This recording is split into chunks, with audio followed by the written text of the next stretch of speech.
Welcome back. I am playing Warhammer 40,000 Gladius. I'm continuing on our How to Play series by focusing on the Tau today. So, if these are the greater good. If there's a faction that I haven't done a guide on yet that you're struggling with, please comment below and I'll try to focus on making a video about that faction.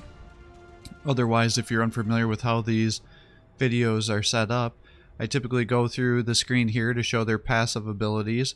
Then I go through, talk about how to rush the research, go through the heroes, the special abilities to the faction in-game, the units that I recommend using, talk about their cities, kind of unique game mechanics, the kind of equipment that I like to use to optimize your units, and then just go through other sorts of tips and tricks to help you get a successful campaign when you're playing on the impossible difficulty against the AI. Because if you want to get the stories for this game, you're going to have to complete both the quest and the conquest victory. And so the quest is just by completing the quest objectives while you're going through the game, and then the conquest is you just set up a match where you're playing against an AI and just take them out. Now I like to do free-for-alls just because I think it makes it more chaotic and challenging, and I never know which faction I'm going to have to square up against at the very end, but everybody has their own way of doing it. So with that, if you're enjoying these videos, please give my channel a like and subscribe to encourage me to post more content for you. So the greater good as the Tau.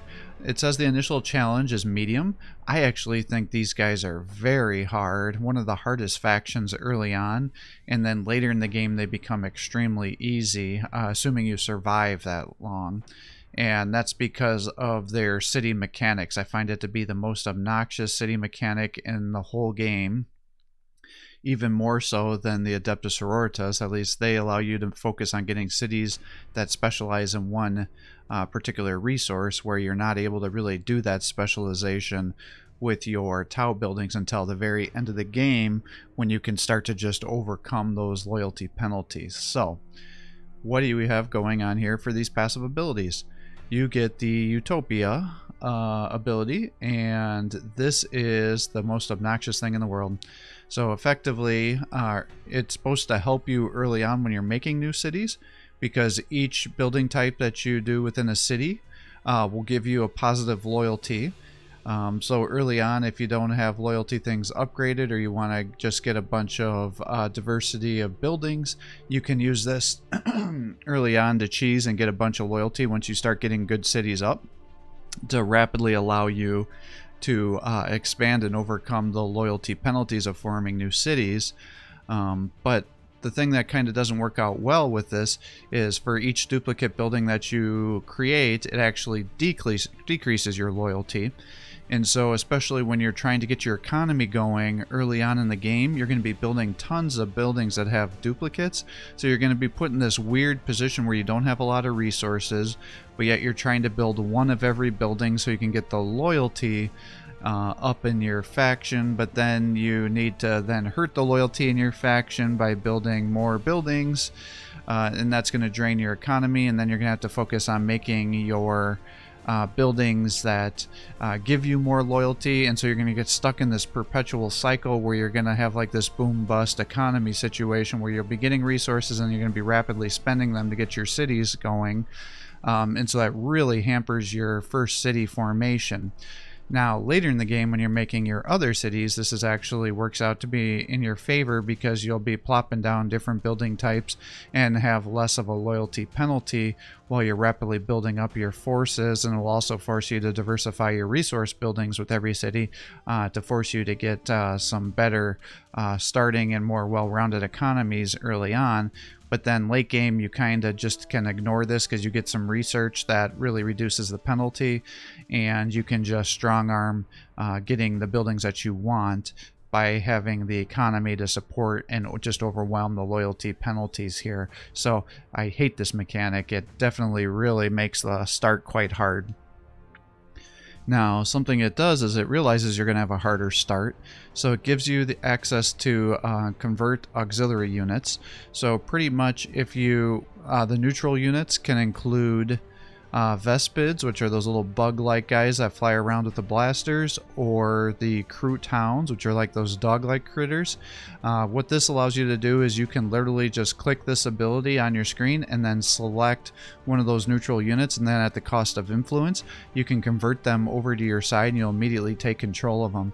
And so having a really strong melee force with the Kroot Hounds that have really fast movement and have the infiltrate ability, allowing you to scout around with those units and capture resource outposts very early, can be very powerful and really help you push early on. So this is definitely a very good ability. Unfortunately, it comes down to RNG. Is are you starting around neutral units that you can actually convert or not? Because if not, then it's totally wasted. You have access for the greater good, so you can use your diplomatic influence to crush the enemy morale. There's no reason for you to use this on the impossible difficulty, because with their extreme loyalty buffs, they're going to be, sorry, I'm talking about Subvert City, but what this does is allow you to use your power and authority to reduce the loyalty of the city, but because the enemy cities are going to have greater than 100 loyalty, it just doesn't do anything. So there's no reason for you to use Subvert City on the impossible difficulty. And then for the greater good, allows you to use your diplomatic influence. So again, influence resource to affect the morale of enemy units. Again, I don't know why you'd really want to use this on the hard difficulty, because you're going to be fighting, killing units anyways, and that's probably going to break their morale by itself. So no reason for you to waste your resources to do that. But if for whatever reason there's a super heavy that's on Overwatch and you want to try to reduce the damage you'll take, you can certainly use it, but I never do. They have access to the Tidewall shield line. And so what that means is when you're on cities or outposts and you're getting attacked, it'll reflect some incoming ranged damage back at the attacker, allowing it to, every time an opponent attacks you, you'll reflect damage back to them when you're in the right setting. So that can be nice for some little additional damage to the opponents. Nothing major, but every little bit can help sometimes. And then they get access to supporting fire. And effectively what this is once you get this researched, it'll increase the amount of Overwatch damage that your units will do when you have multiple units overwatching next to each other. Now, generally in this game, I think a strong offense makes up for a weak defense, so you usually want to kill units before they can attack you, and this will help you, but I like to select the units I kill and just move my guys around. But if you are waiting for the AI to just come storming at you, you're holding the line, definitely just setting up where you're allowing the Overwatch damage to go off will allow you to do more damage. And that's even more so because a lot of the biggest suits that you'll get access to in the mechs, they will suffer accuracy penalties if they move and shoot. So by doing this, it can increase the damage with the Overwatch, and it can allow you to do the maximum amount of damage. So just keep that in consideration. You do have access to marker lights, and so this allows you to mark enemy units to do more damage to them. So that helps you kill units that are stronger and you're having difficulty taking down. Now, they do have access to the bonding knife ritual. I can't say I've ever used it, but it is a tech you can unlock, and it allows you to sacrifice one of the individuals in a squad to restore the morale back to the units that are using it, and I think units even around it too. But again, I've never had to use it. I just kill a few units, and that tends to restore your morale. You do have access to drones. The big thing to know about the drones is they kind of do everything for you. They form cities, they get rid of wireweed, they can heal both vehicles and infantry. For the longest time, I actually didn't know the drones could even heal infantry because it didn't make sense to me that that would be a mechanic, so I never even tried. But on one of my prior playthroughs, people are like, why are you not using your drones to heal your infantry? Why are you only waiting on the ethereal? And I tried it out and it actually works. So definitely be aware that the drones can help your heal your infantry. And then later in the game, once you get higher tech, they can be used to give you additional support by being able to produce some other structures and things like that. One of the main abilities that you'll get through the Tau here is you'll get access to purchase resources and even add a population to a city.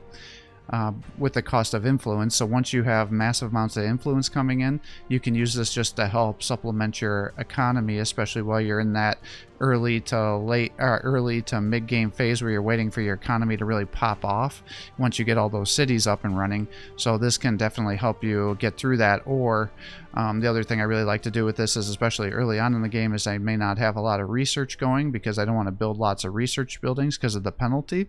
So I'll be getting some influence built up, and then I'll be purchasing research with my influence, because it'll be a while for me to get my heroes going, and so that's a good way to help get through the research pretty quickly, because you can get a good amount of research by trading your influence. And then finally, you get access to support systems on your battle suits. And effectively what this means is, as you're progressing through your research tree, there'll be several different things called support systems, and you'll just have to select which ones you want. Your infantry typically have access to one support system, and that's a random buff. So if you want to give them increased movement, or increased damage against flyers, or just general increased accuracy, or damage reduction, you just have to decide what you want, and you can install it on your suits for the cost of influence. So again, it just shows the importance of getting your influence as high as possible, so you can just be spamming a lot of these abilities, buying the resources that you'll need, getting the support systems online, and then also to be pumping out a lot of your heroes, because using the commander and especially the cadre can help you overcome the loyalty penalties, because one of their abilities allows you to increase the loyalty, and we'll go over that in just a second here. So definitely I don't agree with it being a medium initial challenge. I think this is, like I said, one of the hardest factions early on, at least with my play style. So if you guys know better ways of doing this, definitely let me know, but I really struggle early on getting my economy up and running. So give me a second here, and I will load one of my game files to go through the faction and kind of give you some tips. Okay, and so here is one of my game files. I just want to mention that this game file is not on the impossible difficulty. I just played it on one of the easier difficulties so I could get my bases going real quick and show you all the different units and research tech. I do have impossible playthroughs uploaded on the channel, so if you want to see an impossible playthrough, you can watch one of those. But I unfortunately, what happens on a lot of my impossible playthroughs is I like to use different mods, and over time, as the game has been releasing more DLC and other updates, is some of those mods are no longer supported, and so it corrupts the file, so I can't load them. So that's always disappointing. So that's why I don't have an actual impossible file to show, and why I have it on an easier difficulty here for you. So let's go through the tech trees here. If you're unfamiliar with how the tech works in this game, you have tiers 1 through 10 with your research here. And then what to do to advance to the next tier, you have to do at least 2 research per tier to get to the next tier. And at any time, you can go back to a prior tier and pick up additional traits for what you might need.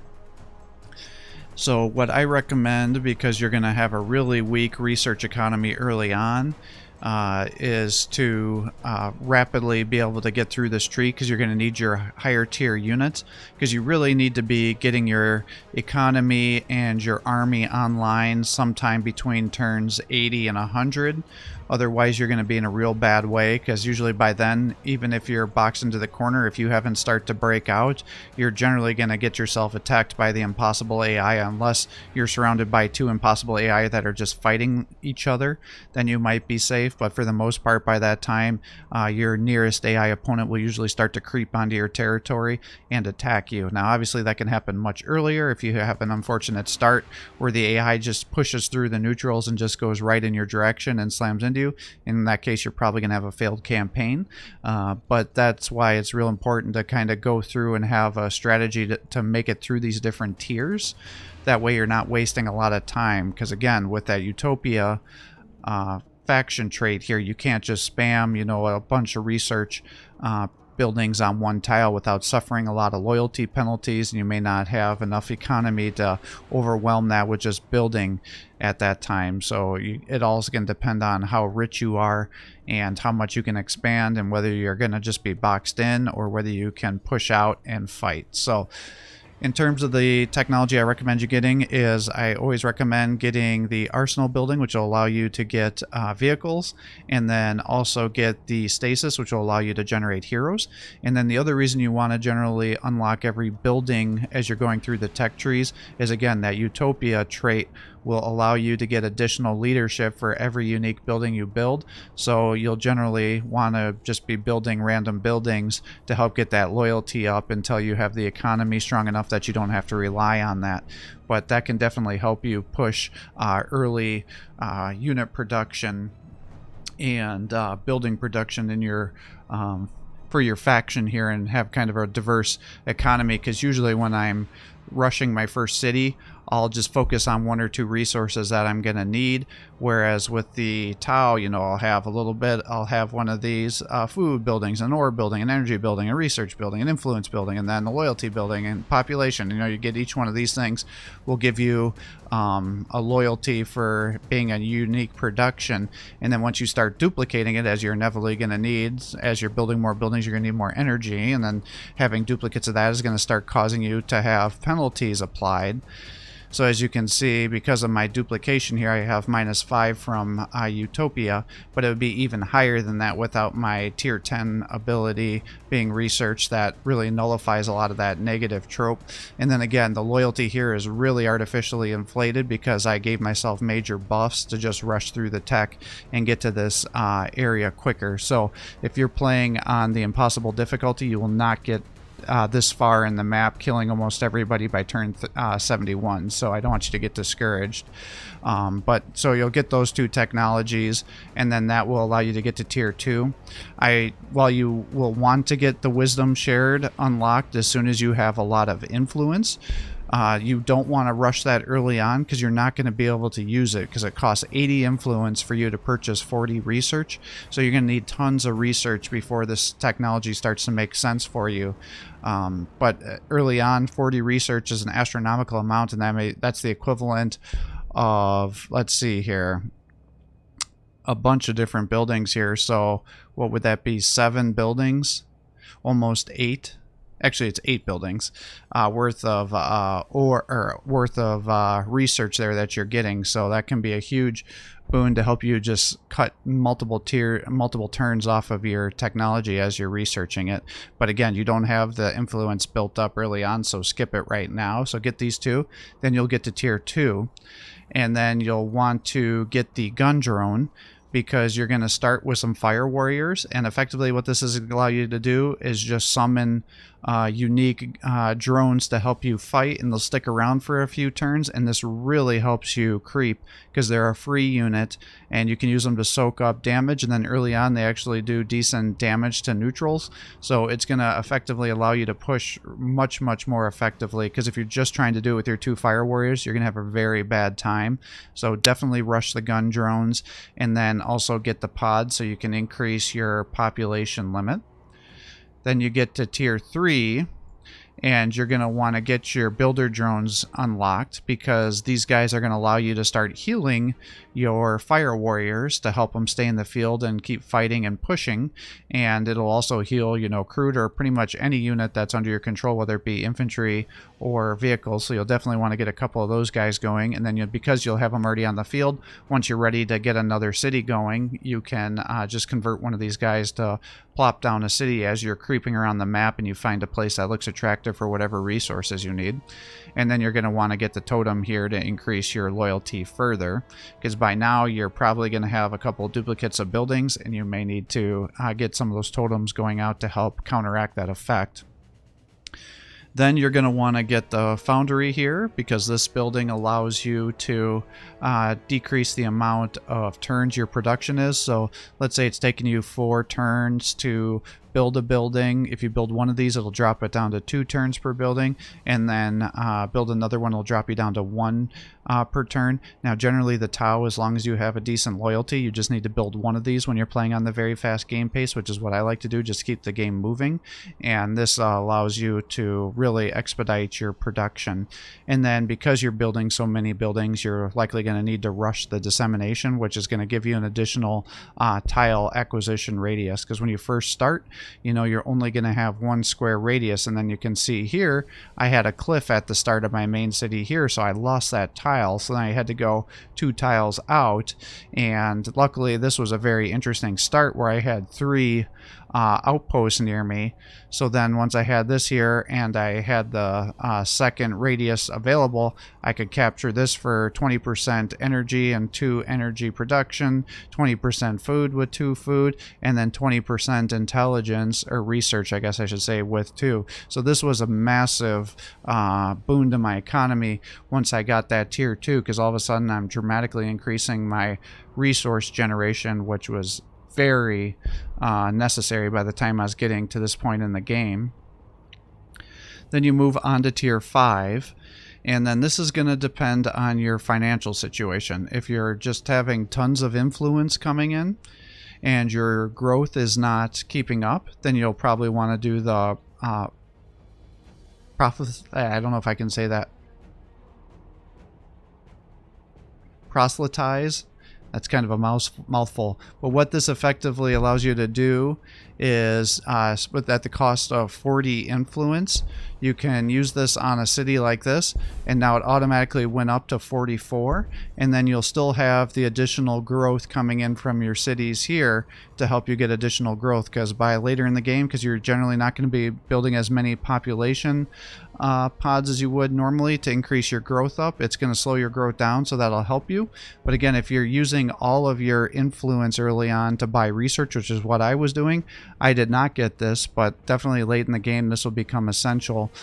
So what I did is I got the extra infantry armor to help my fire warriors and heroes stay in the field, and then I got the crisis center, which will allow you to generate crisis suits and monstrous creatures later on in the game. So again, it was a new building that I was able to put down in my city to increase my loyalty. And then you get to tier 6, and what I like to do is get the Seeker Missile, and then unlocking the Skyray gunship, because this is the best vehicle you're going to have access to for your faction. And so I tend to make lots of these. They have a very weak general attack, but every few turns they get access to 2 Seeker missiles, which allows them to attack from range 4 indirectly, and those missiles have good armor piercing damage, so it allows these guys to be quite useful for you to attack from quite a bit of range while your other units are doing most of the damage.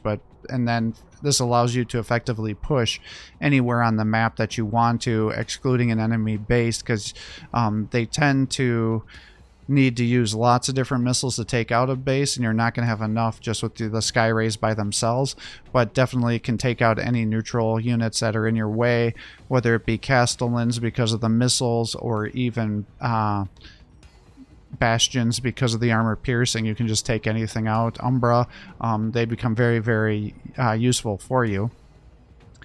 And then you get to tier 7, and this is where you'll want to unlock your aircraft generating building here. So again, you have another one that you can start to use. And then at this point, because I'm going to start making these gunships, I want to get extra vehicle armor, because that's going to help you keep your vehicles alive while you're now able to push, because by this point in the game you should really be stalling out if you haven't been making a bunch more infantry and drones and things like that to help you push. And then you get to tier 8.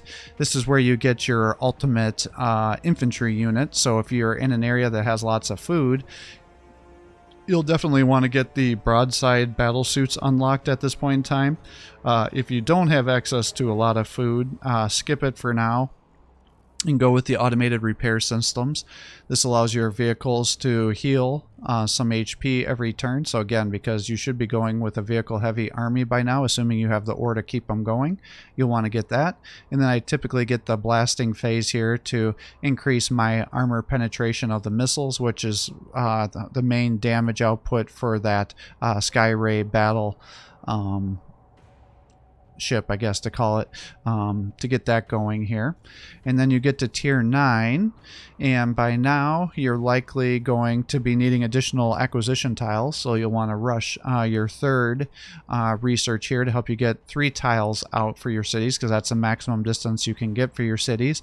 And then if you're having a lot of vehicles, then you want to get the Vachette Discharger, and effectively what this does is when you get attacked in melee, it reflects damage back onto whoever's attacking you in melee, so that just helps make the AI think twice about attacking you, so that can be very helpful for you. And then finally we get to tier 10.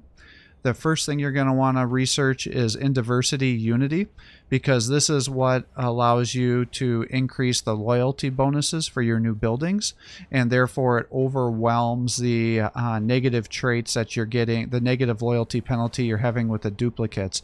And then once you have this going, it makes it incredibly easy for you to start founding new cities, because just by getting down a couple of buildings, you'll bypass the loyalty penalties that you'll have and allow you to rapidly expand and get into the resources that you want to focus on and other abilities. So definitely very helpful. Then if you have a lot of vehicles on the screen by now, you'll want to get the disruption pod, which will allow you to have a range damage reduction for your vehicles. And if you don't have a lot of vehicles online and you have quite a bit of resources, you'll want to unlock the Storm Surge, which is your ultimate mech. And then if you're really rich with both ore and energy, because that's what both of these things cost, I think it's 40 and 40, and then the Tiger Shark is 80 and 80. That allows you to get the ultimate aircraft, because this is the best super heavy aircraft in the game, assuming all of its weapons are ready and able to be used, because it just has it effectively is a super heavy fighter bomber, like the description says, and this is your super heavy ground unit. So you have access to now incredible units, but you also need to be very rich to get those incredible units out. And then once I get these things unlocked, I tend to go back and pick up the other tech that I like. So, you know, you should obviously have Wisdom Shared unlocked by now. If you are using Overwatch frequently, you can get the Point Defense Targeting Relay, which will allow you to do increased Overwatch damage for your vehicles there. You'll want to unlock the Ethereal if you haven't. If you're now very wealthy with your influence, you'll want to start getting many mouths, which will allow you to trade influence for food, so you can start supplementing your economy there. You can also do the same thing on tier 3, where you can do a Shield for All, which allows you to purchase ore for influence. You'll want to get your commander unlocked by now, so he can start doing damage and buffing up your other units. You can start getting shield drones unlocked, which will give you a temporary damage reduction while the shield's still alive, so that can be helpful for you. You're coming up here, you can get marker drones, which will allow you to do additional damage to enemies, and you'll definitely want to get the accelerators going, because you're going to start getting fusion, ion, plasma, pulse weapons, all the things that it's about to buff up with your best infantry, your vehicles, or not your vehicles, your mech suits, and then your aircraft. And now you're starting to get into a point where you have to decide what kind of tech you like to do. You'll definitely want this ability here if you haven't unlocked it already, because you should start to have enough influence going. I have the drone controller unlocked just because I wanted to show off every kind of tech onto the next thing we'll talk about, but I don't ever use that support system. You'll want to get the assemblies here to, again, increase your armor penetration. If you're doing a lot of Overwatch, you can get the counterfire defense, but again, I don't want to waste a support system to use this ability, because there's much better ones out there. You'll definitely want to get the sensor spines, because this allows your vehicles to move through cover, which are forests and difficult terrain, without suffering any sort of penalties, so that becomes huge. You're moving on to tier 7. I do like to get the Black Sun filter. That increases the line of sight of all your vehicles, your Ethereal, Commander, Pathfinder, and battle suits. So that allows your Seeker missiles from your Sky Ray to target additional units, and also help you see cities better and more units, so you make sure you're not driving your guys into ambushes. If you're having issue with energy, you can get Equal Under the Sun. This will allow you to purchase energy for influence. I I do tend to upgrade the vectored retro thrusters.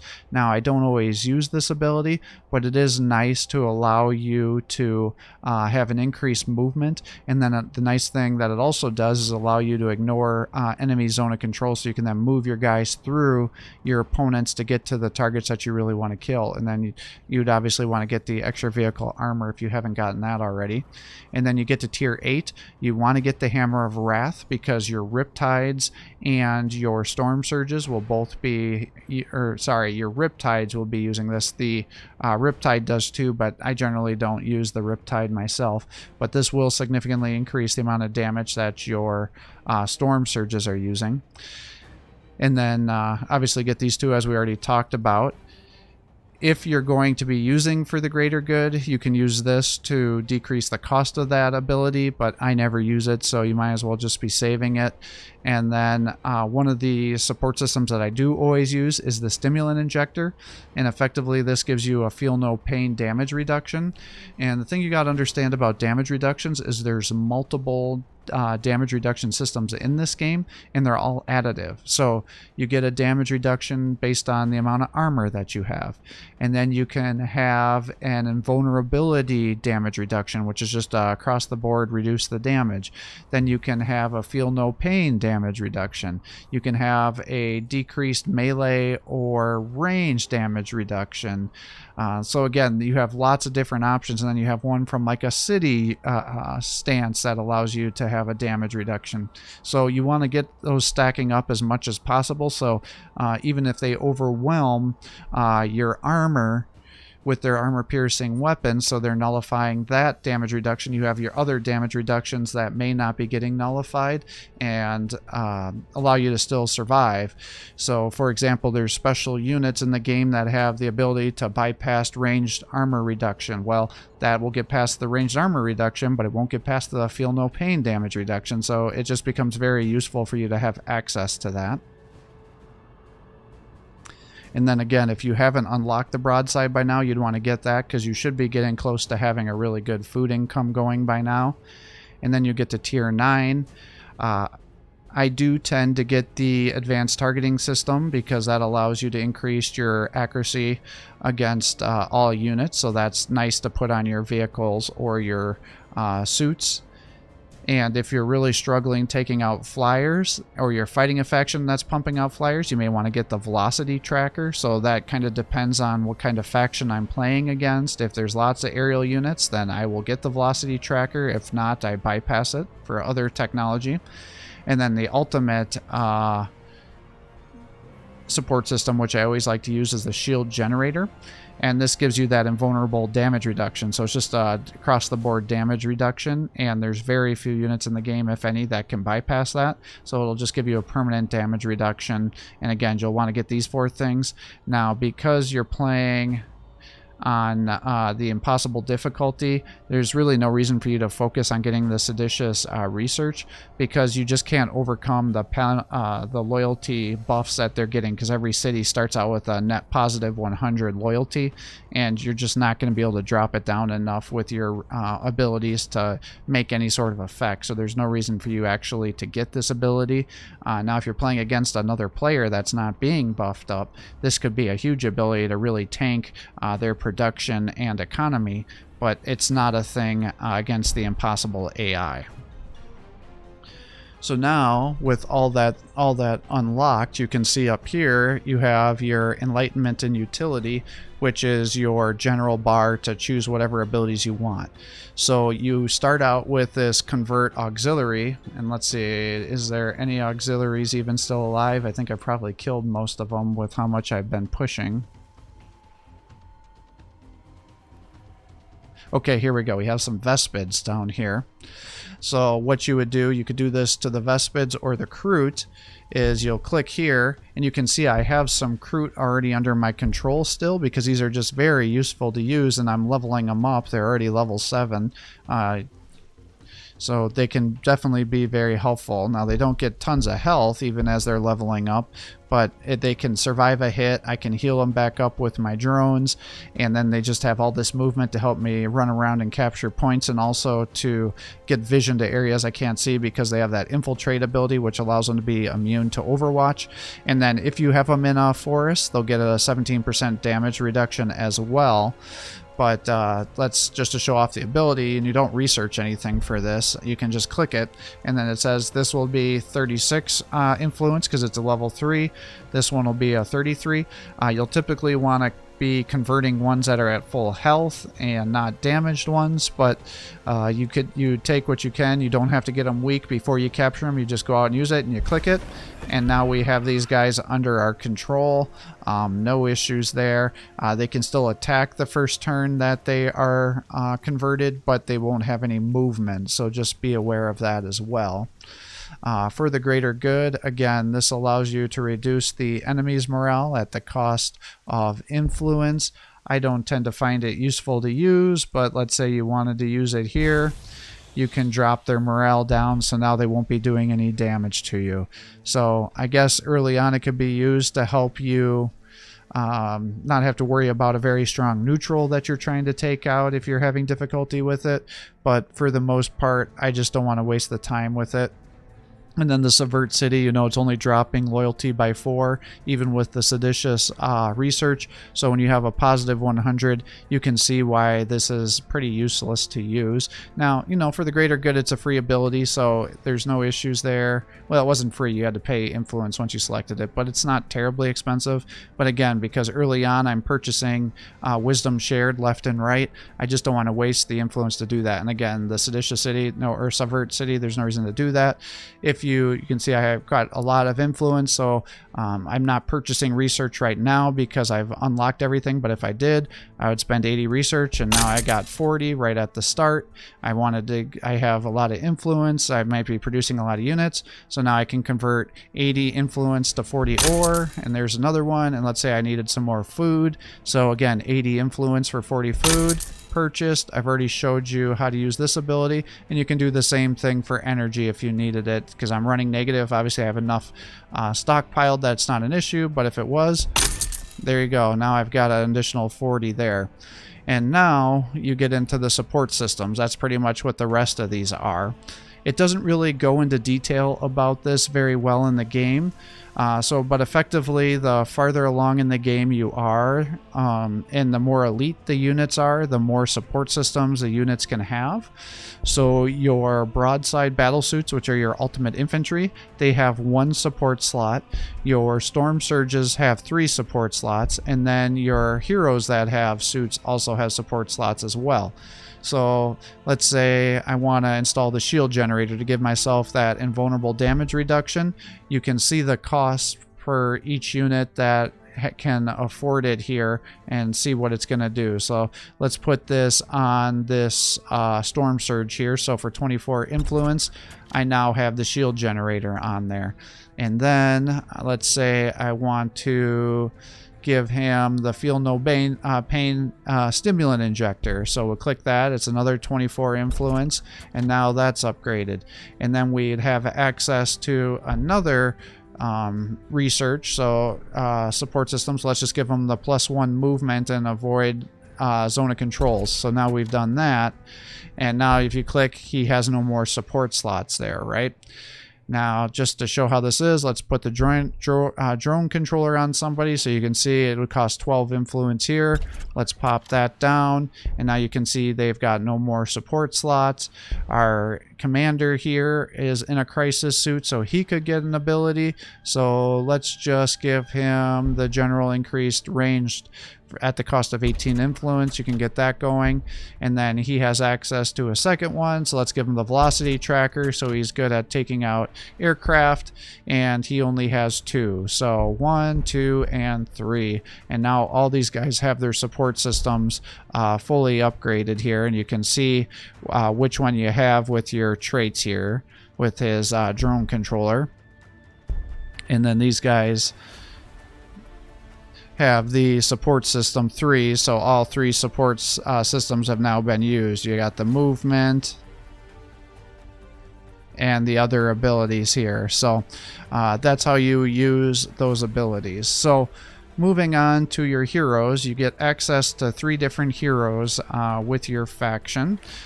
The one that you will start out with is the Cadre, who's down here. Now, his claim to fame is at level 6. You'll get Unity, which gives you +6 loyalty to all of your cities. So on the Impossible campaign, you're going to want to have several of these to really nullify those loyalty penalties you'll be suffering with your buildings being redundant here. But as you get a lot of these guys out, you can be forming cities and not even have to worry about negative loyalty penalties.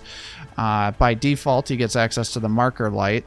So anybody within 2 tiles of him, he can apply the marker light, which will allow you to increase the accuracy of tau units against enemy. You can't put it on fortifications, and it reduces the damage reduction, or the range damage reduction that unit would have as well. So it just helps you hit. And then once you unlock drone technology, any unit that has the capability to use drones will have access to whatever drones you've unlocked. So you can see he's got 3 different drones here. For the gun drone, the shield drone, and the marker drone. And as you can see, you can summon them for free. The cooldown is the same for all 3, so it's not like one turn you can do a gun drone, then a shield drone, then a marker drone. You put it down and then it has a 10-turn cooldown. But it's real nice, especially later in the game, where you can just be dropping these guys off. So let's see, that's a builder drone. Sometimes it can be a little difficult to tell what's what, which is the one downside here. Yeah, so those drones are already dead. So your gun drone is pretty much just a basic attacker drone. The marker light drone, as you probably can tell by its name, allows you to use the marker light ability. And then the shield drone, you can put out here, and then this gives you access to the Protect Shield, which gives a 17% invulnerable damage reduction to any unit that's within 1 square of it. So let's say I'm going to apply it to the Ethereal here. Now he has a damage reduction. And then here's our little builder drones. They can repair for 8 HP. They can clear tiles with the wireweed. They can found the cities. Obviously, the cost of founding cities goes up with the more cities you have selected. And then the other thing I just wanted to show with the builder drone, so I don't forget, is they have access to construct the Tidewall gun rig, which is a technology that you can unlock.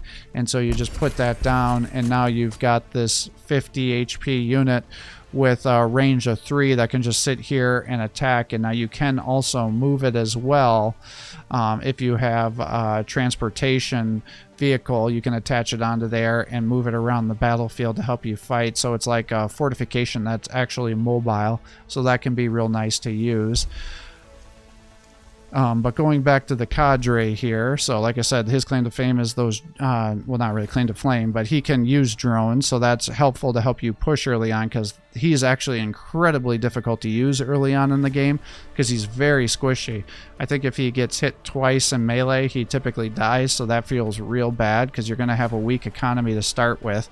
But the things that he's good at is really buffing your infantry, so you can get volley fire, which will increase the amount of attacks to this unit and all adjacent allied infantry that have not moved within 1 tile. So that gives you a pretty significant damage increase. Each one goes up 25% per level to max level of 3. He also has Break Composure, which allows you to do morale damage. Again, I never use this ability, but you can level it up 2 morale per level to a max level of 3 to get 6 morale loss.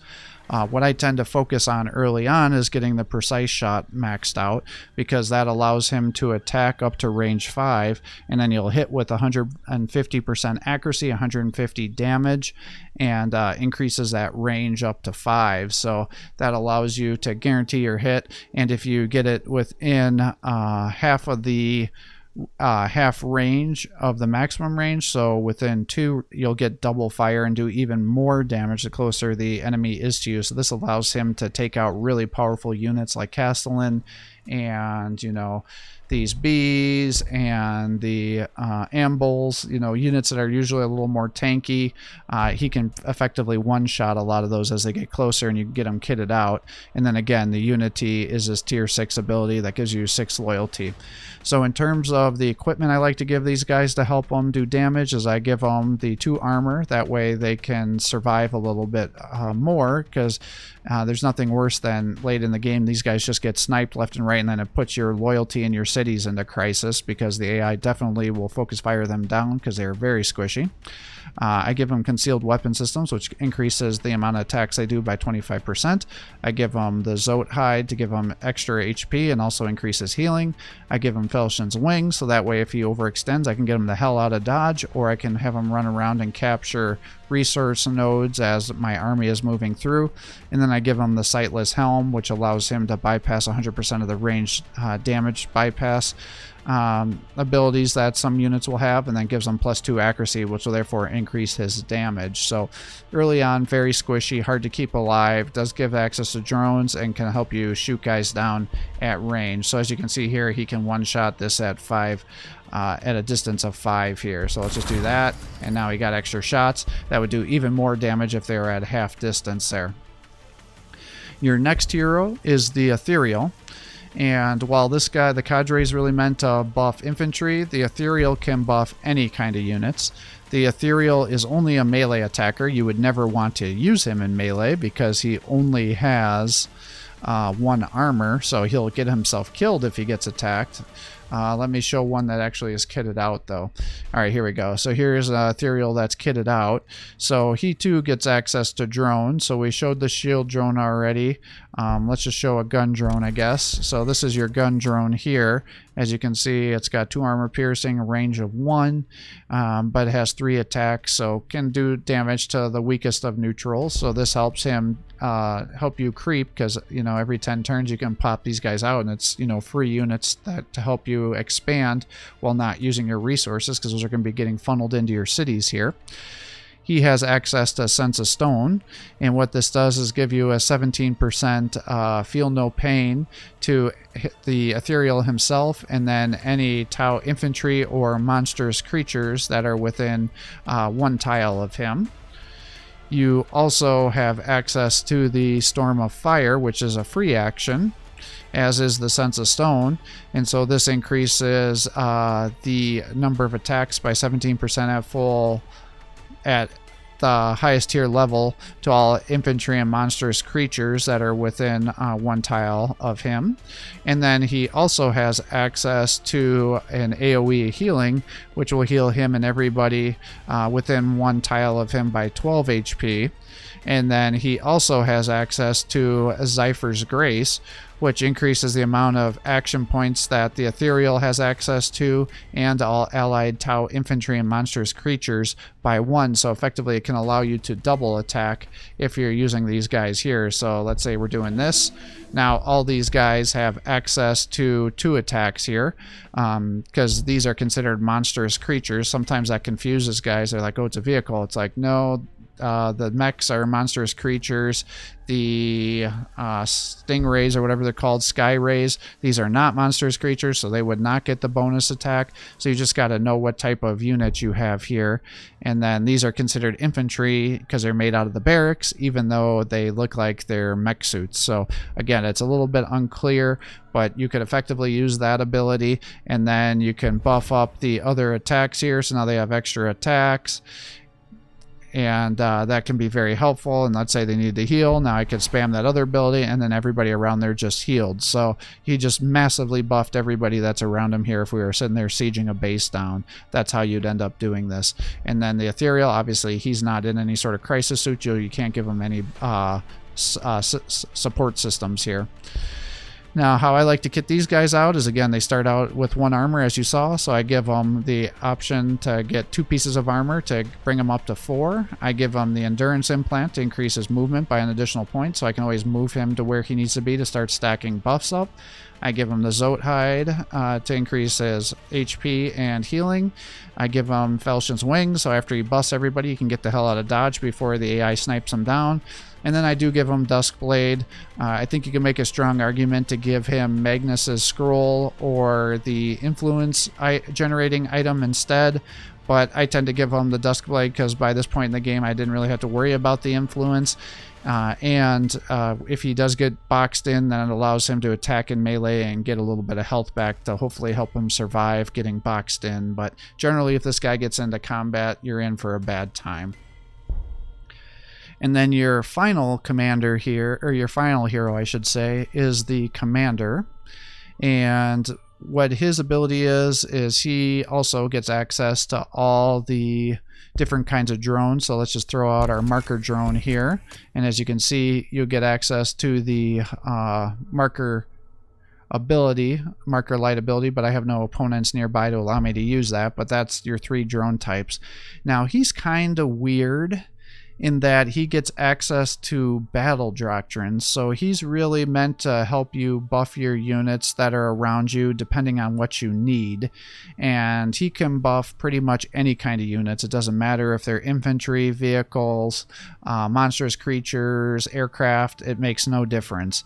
So he has, the first one is the Monkai, which is the, or Monka, I guess I should say, and that's a killing blow. And so what this strategy does is it increases the damage that your units will do against enemy units that are below 50 health. And so it'll allow you to do it'll help you do 75% bonus damage against units that are injured. So that can be very helpful if you have several units that are close to dying. This will allow you to get that killing blow, as you can tell by the name. Then you have the Kaion, I think is how you say it. And this ability allows you to increase your range damage reduction of Altau. And then these things all have 3 range, so much greater range buffs than you have with your other units here. And again, these things would all stack if I used them. And so at the level 3, it gives you a 30% range damage reduction. And so that's nice. Now these only last for 1 turn though, and they have a 2-turn cooldown at the maximum level. And then your last ability is the Circle of Blades, and this just straight out increases your accuracy by 30% once you have it max leveled. So that can be real nice to help you get hits on the units that may be in cover or having other sorts of damage reduction. So that'll help you maximize the amount of damage that you're doing. So let's just say, let's get you this, and you can see everybody just got the Patient Hunter applied to him there for 1 turn. So, and then when he's not buffing everybody, he's meant to be doing damage. And then the nice thing about him is he's actually considered a skimmer unit, so he can go across difficult terrain, fly across water, all sorts of things. So he has a lot of mobility. But he has access to the burst cannon and also the missile pod, so really meant to be harassing and attacking infantry, not really against vehicles. But just like the other 3 heroes, because none of them are particularly good at taking out armored units. But that's how you'd use him. And then in terms of his equipment, again, I get him the armor to increase his survivability. I give him the Omniscope to increase his ranged accuracy. You could make an argument that with this guy, because he already has 3 armor penetration and 2, that you may want to use the item that'll give you the, I think it's Entropic Lexicum or something. It gives you an additional armor piercing instead of 1 accuracy. So you can make a strong argument for that. For this guy, I just have the Omniscope on him here. I give him the Concealed Weapon System to give an additional 25% attacks. I give him the Zod Hide to give him increased health and healing, and then I give him the Sightless Helm as well, because that's your ultimate weapon for your ranged heroes, and so that allows him to get past the range damage reduction and also gives him additional accuracy. So that really helps increase his damage output. So finally, we're moving on to the different kind of units. As we already discussed, this is your ultimate infantry unit here, the broadsides. They definitely do good amounts of damage. They get access to that Seeker missile, which has 5 armor piercing. Each one does 7.2 damage and times 3, assuming all 3 models are still alive. These guys can also deploy drones because they're considered infantry. If you wanted to sacrifice one of the units here to restore morale, you could certainly do that with the Bonding Knife ritual. I don't know why you ever would, but it allows you to oh, I thought it actually killed one of the models. I guess it doesn't. It just allows you to restore morale. Well, I take that back. Then that's actually a good ability. That's not actually how I thought that worked. I thought you had to kill one of your units to restore the morale of everybody around it, but it just allows you to restore your morale straight up. So I take that back. That's not how I thought that ability worked. So you can use that. It is a free action, so then you could do all of your attacks and everything. And then like we talked about, they have access to one support slot to put whatever kind of upgrades you like to do. I generally like to give them the invulnerable damage reduction. That way they can stay alive, and then when they get injured, I can run them away to then help them rapidly heal and get back up. But these guys have good armor piercing with their railgun, and then they also have a missile system here. So they're good at both taking out infantry and vehicles. So just definitely an good all-rounder here. And they get buffed up with all sorts of good things. The big thing is with most of the higher tier units that you'll get access to with the Tau, they all have heavy weapons, and what that means is it'll reduce the accuracy, so it usually drops your damage by 25% to 30% if you move and then shoot. So you really want to keep these guys stationary and get them to where they want to be, and then just keep attacking. The same with your storm surges here, which are your ultimate mech suits, and they get, again, if they got heavy weapons here, so if they end up moving, it really reduces the amount of damage that they can do. But they have several different weapons that you can see here, but they ultimately want to have an optimal range of 2. That way both range 2 and 3 weapons will be shot. But I tend to even move them to range 1, and the reason for that is then you'll have up to 3 ranges where you can just keep shooting. That way you can not worry about reducing your damage output. And because they're a monstrous creature, any infantry or smaller vehicles that are within 1 tile, you can then use the stomp ability on them to do damage, and that doesn't count as moving. You can increase their damage by 25% using the Hammer of Wrath, and then you also have a destroyer missile that you can use every 5 turns to do damage. So you have potentially 3 rounds of attacks that you can do, and then again, it's a monstrous creature, so it has an Aura of Fear, which reduces morale of any enemy units within 1 tile by 2. So that's your ultimate mech warrior here. And then you also have access to the Tiger Shark, which is the best aircraft in the game, assuming all of your abilities are off cooldown. Otherwise there are better ones if you're just talking about regular attacks, but these guys are really hard to take down and have a huge damage potential. So you have 3 weapons. You have the what I should mention is the first thing you want to do when you purchase these guys is you want to switch it to overcharged. So this will increase the amount of damage that your weapons will do, but you'll take a tiny little bit of damage. Since you have so much health though, it's really nothing you need to be worried about, and you'll just want to keep that damage output going. So now with overcharged, you'll do additional damage, but every time you shoot you'll take a little bit of damage yourself, but it's minimal. It's like 1 damage or something. It's something that's not irrelevant to the amount of health that you have on your squad here. And then you have this at an armor piercing of 5. You have missiles that do armor piercing of 3, and then you have a burst cannon that has armor piercing 2. So these guys are good at taking out both infantry and vehicles. They also have the heavy trait. So again, even it seems weird that aircraft should have the heavy trait, but you just want to plop them down at range 2 and just shoot away with these guys and just do tons of damage. So what I tend to do is range 1 is my storm surges, range 2 are my tiger sharks and my broadsides. Then I intersperse some commanders in there, ethereals at range 3, buffing up my units ideally, and then healing up everybody, and then cadres way in the back as well, buffing up the broadsides, and then sniping from afar once he's used his abilities to help you get there. And then finally, moving on, we've already talked about the different drones and the heroes and the tide wall, but the main vehicle here I didn't actually go through everything here. So you have the Sky Shark here. He has tons of health. He's considered a super heavy flyer. You turn him to overcharge. He's a monstrous creature, so he has the Aura of Fear. So again, the Ethereal will be buffing him as well. You always switch him to the overcharge here. He has access to supersonic, which will allow him to get 2 additional movement. And then every 5 turns, he has access to multiple Seeker missiles, 3 per selection here. So that means you're doing 21 times 2, which is 42 additional damage using these 2 Seeker missiles here.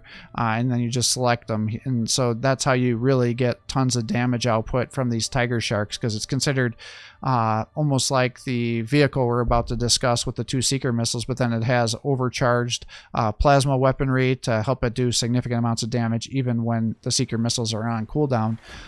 Unlike your ultimate vehicle here, which is the Sky Ray. Now, I still like these guys, but the downside is when their Seeker missiles are on cooldown, they have really piddly amounts of damage with having to rely on the twin-linked smart missile system here, but it only has 2 armor piercing, so really it's good against infantry and nothing else when you're doing your regular attacks. But then once the Seeker missiles are off cooldown, you'll fire 3 missiles per salvo here, and you can do it twice, and it has a range of 4 and it has a 5-turn cooldown. So every 5 turns you get huge damage output from your Sky Ray gunship. So these are like your ultimate vehicles, and they're definitely very useful. I don't know if I have any that actually have the missile off a cooldown, because really you'll be using it, spamming it as much as you can. Yeah, every one of them is on cooldown, it looks like, because they're all fighting. And then the nice thing about them is, because they're hover vehicles, is you do have access to the Jink ability, and that allows you to get a 33% range damage reduction at the cost of accuracy. So if you have one that's about to be killed and you're just using it to soak up fire, you cast this ability, you can still attack with a poor attack accuracy. You plop them down on a location here, because now they'll get access to the Tidewall shield line, which any city or outpost will give you, and that gives you an additional 17%, or it'll return damage while you're getting attacked, so you'll do 17% of the damage reflected. You'll now get some healing rate. You'll get an additional 17% damage reduction. So you pop this, and now you can see my unit will have a 50% ranged reduction, a 17% city ranged reduction, and then the armor itself will give you a 2/3 damage reduction. And that's how you can use these guys to just tank a bunch of hits for you, which is real nice. But really you want to be shooting and then using those Seeker missiles every 5 turns. So as you can see, I've got multiple cities going with the Tau, and that's really how you get them to be successful, is you just spam cities all over the map, and then you can start producing your elite tier units, get your economy popping off.